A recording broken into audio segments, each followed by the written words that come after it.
The fluorescent lights in Ward 7 of Millbrook General Hospital flickered intermittently on that cold February night in 1992, casting eerie shadows down the sterile corridors. 4 nurses had begun their overnight shift at 11 p.m., just as they had countless times before.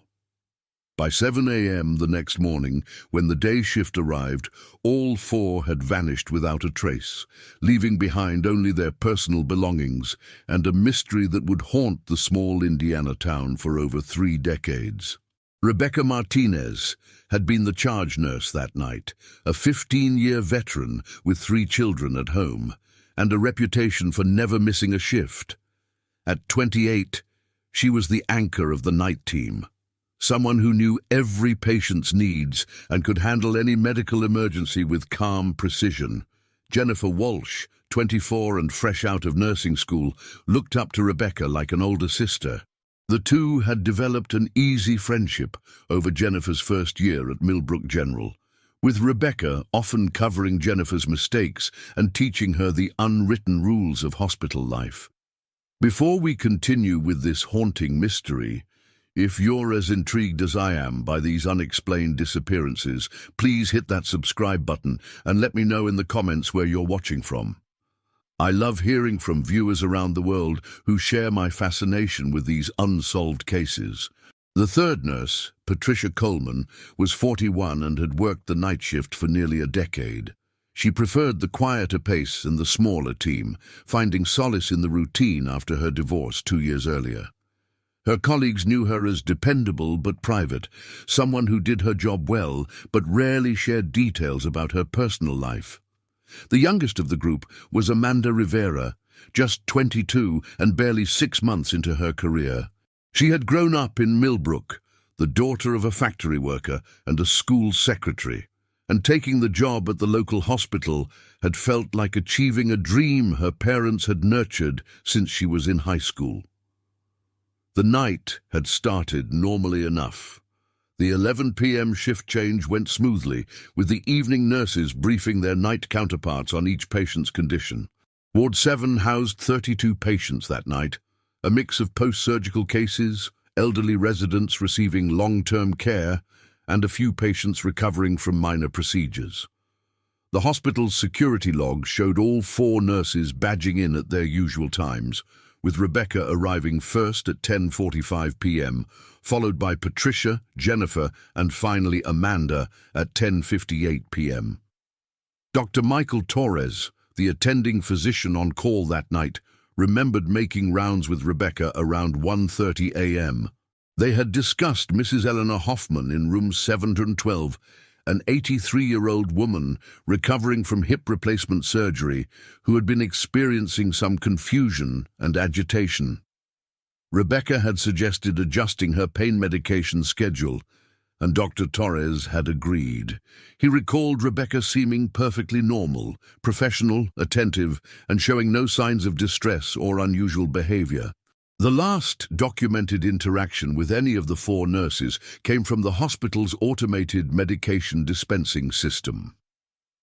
At 3:17 a.m., Jennifer had logged into the system to retrieve pain medication for a patient in room 718.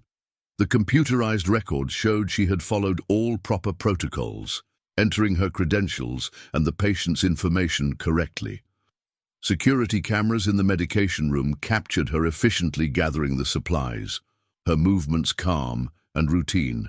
What made the disappearance even more baffling was the condition of Ward 7 when the day shift arrived. Nothing appeared out of place. Patient call lights were answered, medications had been distributed on schedule, and all required hourly rounds had been documented in the nursing logs. The last entry, made at 6:30 a.m. in Amanda's handwriting, noted that Mr. Robert Chen in room 705 had requested an extra blanket and that his vital signs remained stable. Yet when Supervisor Linda Carver arrived at 6:45 a.m. to begin preparing for the day shift transition, she found the nurses' station empty and an eerie silence filling the corridors. The patients themselves provided few clues. Most had been sleeping through the night, and those who were awake reported normal interactions with their nurses. Mrs. Hoffman remembered Rebecca checking on her around 4 a.m., adjusting her blankets and asking about her pain level. Mr. Davidson in room 714 recalled Patricia bringing him water around 5:30 a.m. when he couldn't sleep. These accounts suggested that whatever had happened to the 4 nurses occurred sometime after 6:30 a.m., but before 6:45 a.m., a 15-minute window that seemed impossible for 4 people to simply vanish. The Millbrook Police Department launched their investigation immediately, led by Detective Raymond Clark, a 20-year veteran who had handled missing person cases throughout his career, but nothing quite like this. The hospital's security system revealed significant gaps in coverage, particularly in the staff areas and some patient corridors where budget constraints had limited camera installation. The existing footage showed the nurses at various times throughout the night, going about their duties normally, but no cameras captured the rear exits or the employee parking areas where their cars remained untouched. Detective Clark's initial theory focused on the possibility that all 4 nurses had left together, perhaps responding to some emergency or being coerced by an outside party. However, their personal belongings remained in the break room: purses, car keys, winter coats, and Amanda's engagement ring, which she had removed to wash her hands and left by the sink. The February temperature had dropped to 12 degrees that night, making it unlikely that anyone would venture outside without proper clothing, especially for an extended period. The investigation expanded to examine each nurse's personal life, searching for connections that might explain their simultaneous disappearance. Rebecca's husband, Carlos Martinez, worked the night shift at a manufacturing plant across town and had a solid alibi. He had returned home at 7:30 a.m. to find their 3 children getting ready for school, unaware that their mother had vanished. Jennifer lived alone in a small apartment near the hospital, and her landlord confirmed that her car hadn't moved from its usual parking space. Patricia had been scheduled to pick up her 8-year-old daughter from her ex-husband's house the next morning, a responsibility she had never missed since their custody arrangement began. Amanda's disappearance particularly devastated her family and fiancé. She had been planning her wedding for the following October, and her mother, Maria Rivera, had spoken to her just 2 days before the incident about finalizing the church reservation. Amanda's fiancé, Tommy Walsh, no relation to Jennifer Walsh, worked as a mechanic at a local garage and had been looking forward to seeing Amanda after her shift ended. He had planned to take her breakfast at their favorite diner, a routine they had established during their 2-year relationship. As days turned into weeks, the investigation took on an increasingly desperate tone. The FBI joined the case after local authorities requested assistance, bringing additional resources and expertise in missing person investigations. Special Agent Karen Thompson led the federal team, focusing on the possibility of human trafficking or organized crime connections. The agents conducted extensive background checks on hospital staff, patients, and recent visitors, but found no obvious red flags or suspicious connections. The hospital administration cooperated fully with the investigation, providing employee records, security footage, and access to all areas of the facility. CEO Margaret Davidson faced intense media scrutiny and pressure from the community, as rumors began circulating about everything from financial improprieties to cover-ups involving patient care. The hospital's reputation suffered significantly, with several families transferring their loved ones to facilities in neighboring towns, and some staff members requesting transfers or resigning altogether. Local media coverage intensified the mystery and the community's anxiety. The Millbrook Gazette ran daily updates on the investigation, while regional television stations picked up the story, drawing national attention to the small Indiana town. Reporters interviewed family members, hospital staff, and community leaders, but the coverage often raised more questions than answers. The nurses had been well-regarded members of the community, with no known enemies or involvement in any controversial activities. The search efforts expanded beyond the hospital grounds to include the surrounding areas, farms, forests, and abandoned buildings. Millbrook sat in the heart of Indiana's agricultural region, with vast cornfields and scattered woodlands providing countless places where 4 people might be hidden. Volunteer search parties organized by the families combed through miles of terrain, while helicopters equipped with thermal imaging cameras scanned from above. Despite these extensive efforts, no trace of the missing nurses was found. The psychological impact on the remaining hospital staff became increasingly apparent as the investigation continued. Many nurses requested schedule changes to avoid working nights, while others left the profession entirely. The hospital struggled to maintain adequate staffing levels, particularly for the overnight shift, as fear and uncertainty permeated the workplace. Support groups formed among the staff, led by hospital chaplain Father Michael O'Brien, who tried to help employees process their grief and anxiety while maintaining hope for their colleagues' return. Meanwhile, the families of the missing nurses faced their own emotional battles. Rebecca's children, ages 6, 9, and 12, struggled to understand why their mother hadn't come home. Carlos took extended leave from his job to care for them while cooperating with investigators, but the financial strain of losing Rebecca's income added another layer of stress to an already unbearable situation. The family received support from their church community and neighbors, who organized meal trains and childcare assistance, but nothing could fill the void left by Rebecca's absence. Jennifer's parents, who lived 3 hours away in Fort Wayne, moved temporarily to Millbrook to assist with the search efforts and support the investigation. Her father, a retired police officer, used his connections to ensure that every possible lead was pursued, while her mother organized prayer vigils and distributed missing person flyers throughout the region.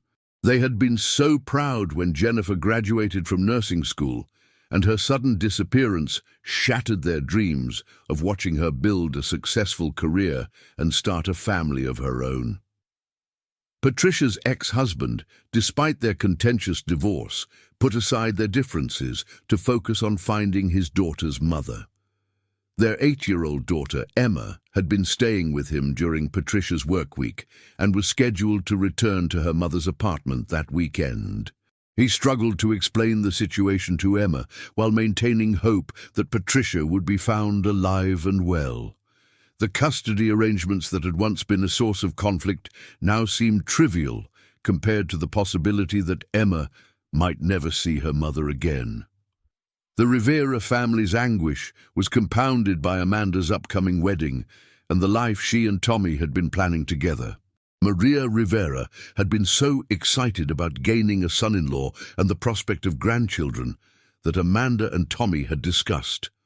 The wedding dress, already purchased and hanging in Amanda's closet, became a painful reminder of dreams that might never be fulfilled. Tommy struggled with guilt, wondering if he should have insisted on picking Amanda up from work that night or if there were warning signs he had missed. As winter gave way to spring, the investigation began to shift focus from immediate rescue to long-term missing person protocols. Detective Clark and Agent Thompson had followed hundreds of leads, interviewed dozens of people, and examined every piece of available evidence, but the case remained as mysterious as it had been on that first morning. The nurses had simply vanished, leaving behind a community forever changed by their absence and families trapped in an endless cycle of hope and despair. The hospital implemented new security measures, including additional cameras, mandatory buddy system protocols for night shift staff, and increased security guard presence. These changes provided some comfort to current employees, but served as constant reminders of the tragedy that had befallen their former colleagues. Ward 7 was temporarily closed for renovation and investigation, with patients redistributed to other areas of the hospital. But the memories of that night lingered in every corner of the facility. Years passed with occasional developments that raised hopes, but ultimately led nowhere. A reported sighting in Chicago turned out to be a case of mistaken identity. A tip about suspicious activity at an abandoned warehouse yielded nothing more than evidence of teenage vandalism.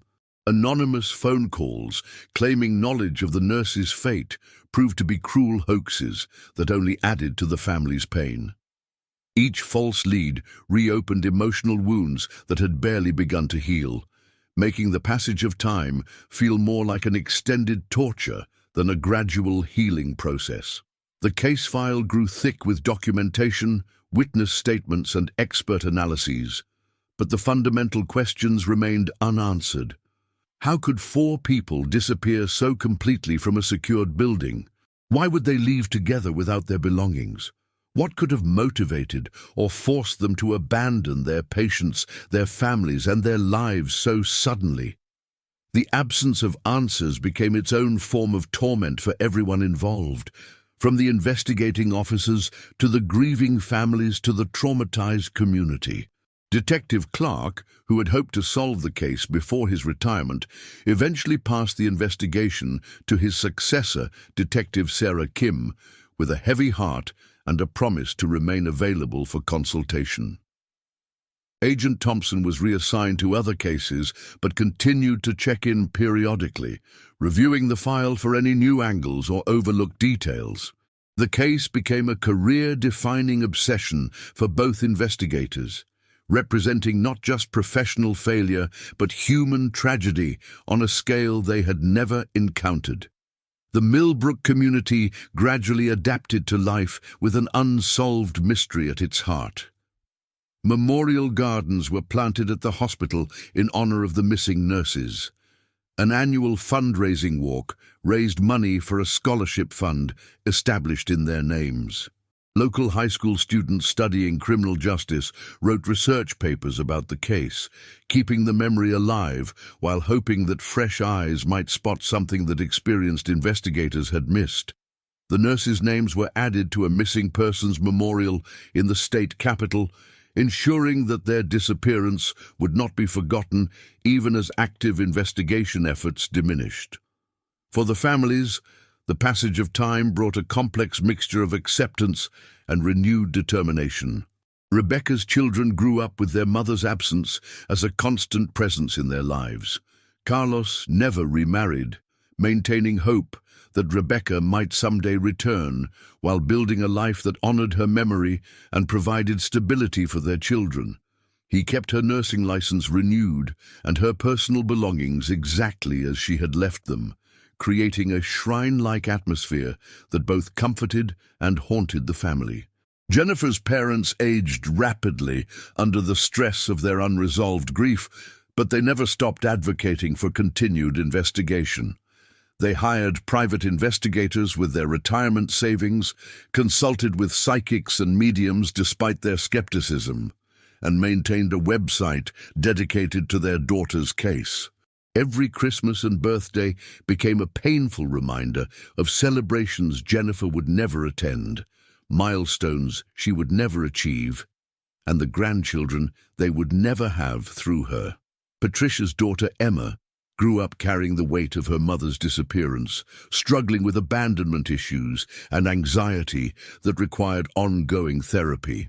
Her father did his best to maintain Patricia's presence in Emma's life through photographs, stories, and visits to places they had enjoyed together. But nothing could replace a mother's love and guidance during crucial developmental years. Emma's school counselors and teachers worked to provide additional support, but the impact of such profound loss during childhood created challenges that would persist well into her adult life. Amanda and Tommy's relationship became a casualty of the disappearance, as Tommy struggled with survivor's guilt and the inability to move forward with his life, while Amanda's fate remained unknown. He kept their apartment exactly as it had been, paying rent for years on a space he could barely stand to enter. The wedding dress remained in the closet, and the engagement ring Amanda had left by the sink was returned to him by police, becoming a tangible symbol of dreams deferred indefinitely. Eventually, Tommy moved to another state, unable to live with the constant reminders of what he had lost. Local law enforcement agencies incorporated the case into their training programs, using it as an example of the complexities involved in missing person investigations and the importance of immediate response protocols. The FBI included details in their behavioral analysis seminars, though experts remained divided about what type of perpetrator could have orchestrated such a complete disappearance of 4 people simultaneously. The case became a cautionary tale about the vulnerabilities in healthcare facilities and the need for comprehensive security measures to protect both patients and staff. The mystery took on a life of its own in popular culture, inspiring documentary filmmakers, true crime podcasts, and amateur investigators who dissected every available detail online. Forums dedicated to unsolved mysteries featured lengthy discussions about possible theories, from human trafficking operations to witness protection program relocations to mass murder with expertly concealed evidence. While this attention kept the case in public consciousness, it also generated numerous false leads and conspiracy theories that sometimes hindered legitimate investigative efforts. Medical professionals nationwide followed the case closely, recognizing that healthcare workers faced unique vulnerabilities during overnight shifts in often understaffed facilities. Professional nursing organizations used the Millbrook disappearances as a catalyst for improved safety protocols and security measures in hospitals across the country. The tragedy highlighted the dedication of healthcare workers who continued to provide essential services despite potential risks, while also emphasizing the need for institutions to prioritize employee safety alongside patient care. As the 10th anniversary of the disappearance approached, families organized a memorial service that drew hundreds of community members, former colleagues, and law enforcement officials who had worked on the case. The service honored not only the missing nurses, but also the ongoing pain of their loved ones and the community's commitment to never forgetting. Speakers shared memories of each woman, highlighting their professional dedication, personal kindness, and the dreams that had been interrupted by their mysterious vanishing. The memorial service also served as a call to action, with families announcing a renewed reward fund and pleading for anyone with information to come forward. Detective Kim used the opportunity to review the case details publicly, hoping that the passage of time might have loosened tongues or changed circumstances for potential witnesses. She emphasized that even seemingly insignificant details from that night could prove crucial to finally solving the mystery and providing closure for the families. Religious leaders from various denominations participated in the memorial service, offering prayers for the missing nurses' safety and their families' healing.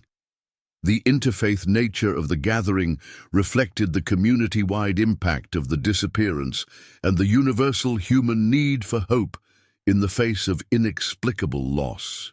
Chaplain Father O'Brien, who had supported hospital staff throughout the ordeal, delivered a sermon about maintaining faith during times of uncertainty and the importance of supporting one another through communal grief. The local newspaper published a special commemorative edition featuring extensive coverage of the 10 years since the disappearance, including interviews with family members, investigators, and community leaders. The edition traced the evolution of the investigation, the impact on the hospital and community, and the ongoing efforts to solve the case. Readers were reminded of the human cost of unsolved mysteries and encouraged to remain vigilant for any information that might finally bring resolution to one of Indiana's most baffling missing person cases. As the ceremony concluded and participants slowly dispersed, the families faced the reality of returning to their daily lives with the same unanswered questions that had haunted them for a decade. However, the outpouring of community support and the renewed media attention provided a glimmer of hope that someone, somewhere, might finally come forward with the information needed to solve the mystery. The commitment to never give up searching reflected both the strength of human resilience and the enduring power of love to transcend even the most inexplicable circumstances. The 20th anniversary brought a different kind of attention to the case, as advances in forensic technology offered new possibilities for investigating cold cases.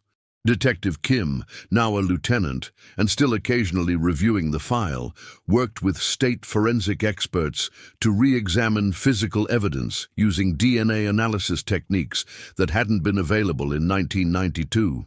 While the limited physical evidence from the scene yielded no breakthrough results, the process demonstrated law enforcement's ongoing commitment to pursuing every possible avenue for resolution. Cold case specialists from the state police were brought in to conduct a comprehensive review of the investigation, applying fresh perspectives and modern investigative techniques to the decades-old mystery. They interviewed surviving witnesses again, reviewed all evidence with current forensic methods, and consulted with experts in mass disappearance cases from around the country. Their report acknowledged the thoroughness of the original investigation while identifying several areas where new approaches might yield previously overlooked information. The families, now dealing with their own aging and health issues, faced difficult decisions about how much energy to continue investing in the search for their missing loved ones. Rebecca's children, now adults with families of their own, struggled with whether to maintain their father's vigil or begin the process of having their mother declared legally dead. Jennifer's parents, both in their 70s and facing health challenges, worried about who would continue advocating for their daughter after they were gone. Patricia's daughter Emma, now in her late 20s, had become a nurse herself, partly as a way to honor her missing mother's memory and maintain a connection to her chosen profession. Emma's decision to enter healthcare had been both healing and traumatic, as it kept her mother's memory alive, while also serving as a constant reminder of her absence. She often worked night shifts, finding comfort in the routine her mother had known, while also confronting her own fears about workplace safety. Amanda's disappearance continued to impact her extended family and former fiancé, though Tommy had eventually married and started a family in his new home state. The Rivera family had never fully recovered from losing their youngest daughter so suddenly, and Maria Rivera's health had deteriorated significantly due to the stress and grief of the past 2 decades. The family maintained hope, but struggled with the practical and emotional challenges of indefinite uncertainty about Amanda's fate.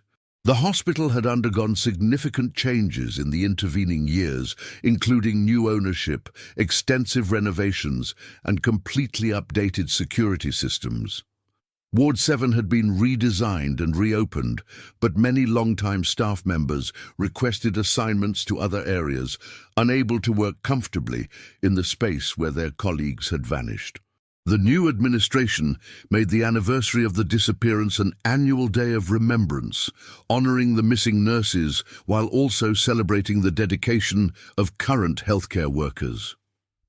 Community interest in the case had evolved from intense daily concern to periodic renewed attention around anniversaries and whenever new developments were announced.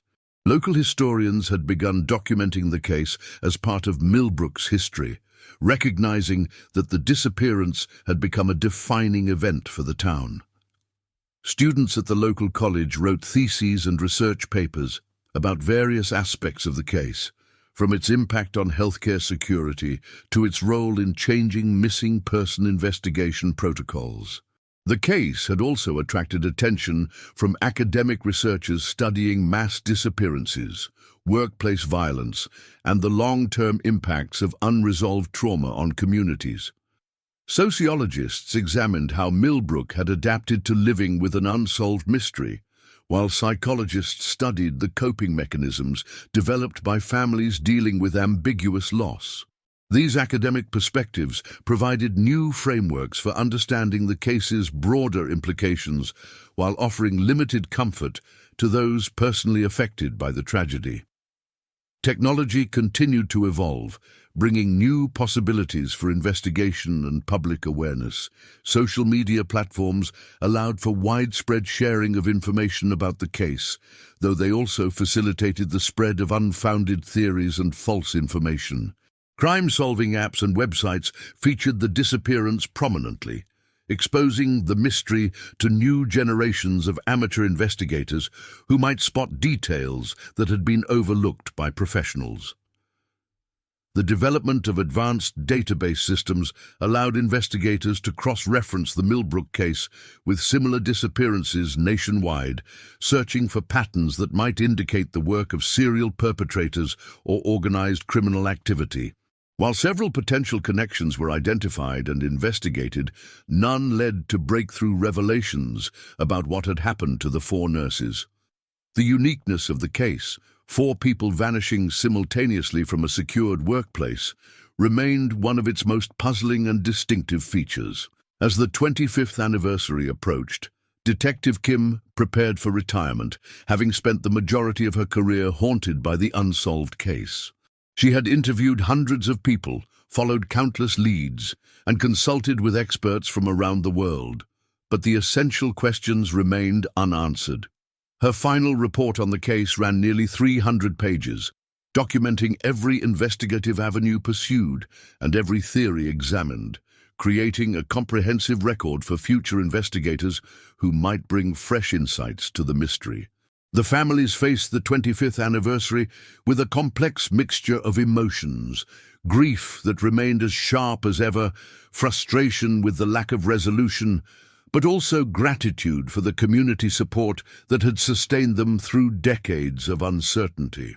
They had learned to live with ambiguous loss, creating rituals and traditions that honored their missing loved ones while building meaningful lives around the void of their absence. Their resilience served as an inspiration to others facing similar tragedies, though they would have gladly traded their hard-won wisdom for the return of their daughters, mother, and fiancé. The memorial services had evolved into annual gatherings that served multiple purposes, honoring the missing nurses, supporting their families, raising awareness about the ongoing investigation, and strengthening community bonds forged through shared tragedy. Local officials used these occasions to update the public on any new developments and to renew pleas for information, while family members shared memories and expressed gratitude for continued support. Healthcare professionals from around the region often attended these memorial services, recognizing the missing nurses as symbols of the dedication and vulnerability inherent in their profession. The case had led to significant improvements in hospital security protocols nationwide, though these changes provided cold comfort to those who had known and loved the 4 women personally. Their disappearance had prevented countless similar tragedies through improved safety measures, creating a bittersweet legacy of protection born from inexplicable loss. The approach of the 30th anniversary brought renewed media attention and a fresh review of the case by state cold case specialists. Advanced forensic techniques, including improved DNA analysis and digital enhancement of security footage, offered slim but persistent hope for new breakthroughs. Investigators also benefited from new understanding of human trafficking patterns and organized crime operations that might have been relevant to the case, but were less well understood in 1992. Family members, now dealing with their own mortality and the passage of time, began making plans for ensuring that the search for their loved ones would continue even after they were gone. Trust funds were established to maintain reward offers. Legal documents were prepared to authorize continued investigation efforts, and younger family members were educated about the case details to serve as advocates for future generations. The commitment to never give up represented both hope and acceptance. Hope that resolution might still come, but acceptance that it might not happen in their lifetimes. The case had become woven into the fabric of Millbrook's identity, referenced in everything from high school graduation speeches about perseverance to city council discussions about public safety. Local businesses displayed memorial ribbons and photographs of the missing nurses, while the annual memorial walk had grown into a significant community event that raised funds for victim advocacy organizations. The tragedy had revealed both the fragility of individual lives and the strength of community bonds forged through shared adversity. New investigators periodically reviewed the case, bringing fresh eyes and contemporary perspectives to the decades-old evidence. Each generation of law enforcement professionals approached the mystery with renewed determination, though they also inherited the frustration of their predecessors who had exhausted conventional investigative approaches. The case served as a humbling reminder of the limitations of even the most dedicated and professional investigative efforts when confronted with truly inexplicable circumstances. The 32nd anniversary of the disappearance approached with the same mixture of hope and resignation that had characterized every previous milestone. Families continued to gather, investigators continued to work, and the community continued to remember 4 dedicated healthcare workers whose sudden absence had changed countless lives. The mystery remained as compelling and heartbreaking as ever, a testament to the enduring power of love and the human need for closure in the face of the inexplicable. Then, in late January 2024, exactly 32 years after that fateful February night, a discovery in a remote wooded area 30 miles from Millbrook would finally begin to provide some answers to the questions that had haunted a community for more than 3 decades. A utility worker installing fiber optic cables discovered what appeared to be fabric buried beneath decades of fallen leaves and forest debris. The fabric turned out to be hospital scrubs, perfectly preserved by the specific soil conditions and protected from the elements by their burial location. The scrubs bore the Millbrook General Hospital logo and appeared to be from the early 1990s, based on their style and fabric composition. More importantly, forensic analysis revealed traces of DNA that matched samples from personal items belonging to all 4 missing nurses. The discovery represented the first concrete physical evidence related to their disappearance since that night in 1992, finally providing a tangible connection to their fate and offering hope that additional evidence might still be uncovered. Detective Kim, now retired but immediately called back to consult on the case, felt a mixture of vindication and renewed urgency as she examined the preserved scrubs. The location of the discovery, in a heavily wooded area that had been searched multiple times over the years, raised questions about how the evidence had been missed previously or whether it had been placed there more recently. Soil analysis and botanical evidence would help determine how long the scrubs had been buried, providing crucial information about the timeline of events. The discovery energized the investigation team and brought renewed hope to the families, who had never stopped believing that someday they would learn what happened to their loved ones. News of the find spread quickly through Millbrook and beyond, generating intense media coverage and public interest in a case that many had assumed would never be solved. The preserved scrubs represented not just evidence, but also tangible proof that Rebecca, Jennifer, Patricia, and Amanda had existed, that their disappearance was real, and that someone, somewhere, knew what had happened to them on that cold February night so many years ago.